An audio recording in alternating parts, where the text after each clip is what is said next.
Hi friends, అందరూ ఎలా ఉన్నారు? ఇది పాస్తా అండి. ఇది ఎలా చేయాలో చెప్తాను చూడండి. ముందుగా వాటర్ తీసుకొని వాటర్లో కొంచెం ఉడకబెట్టుకోవాలి. కొంచెం సాల్ట్ వేసుకోవాలి. ఉడికిన తర్వాత బాండీలో కొంచెం నూనె వేసుకొని కొంచెం జీలకర్ర, కొన్ని తాలింపులు వేసి వేగనివ్వాలి. ఉల్లిపాయ ముక్కలు వేసుకోవాలి కొన్ని.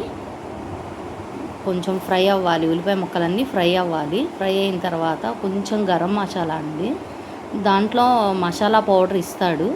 ఆ మసాలా పౌడర్ మొత్తం వేయాలి. కొంచెం కారం, కొంచెం సాల్టు రెండు వేసి బాగా మిక్స్ చేయాలి. మిక్స్ చేసిన ఉల్లిపాయలు వేగిన తర్వాత దీన్ని ఇంకో రకంగా కూడా ట్రై చేసాము. అది బాగుంది. ఇది ఒక ట్రై చేస్తున్నాము. కొంచెం బాగా వేగిన తర్వాత మొత్తం కలిపేసేసేసి పొడి వేసేయాలి. వేసేస్తే ఇదొక టేస్ట్ అండి. ఇలా మాత్రం ఎవరు ట్రై చేయొద్దు, అస్సలు బాగాలేదండి టేస్ట్ అయితే. లాస్ట్ టైం అయితే కొన్ని వాటర్ తీసుకొని వాటర్లో పాస్తా వేసేసేసేసి ఉప్పు వేసుకొని ఉడికిచ్చి దాంట్లో పౌడర్ ఇచ్చాడండి. ఆ పౌడర్తో ట్రై చేస్తే చాలా బాగుందండి. ఇలా మాత్రం అస్సలు బాగలేదండి. ఇలా మాత్రం ఎవరూ ట్రై చేయొద్దు. Please share and subscribe please. Like అండి, లైక్ ఇవ్వండి.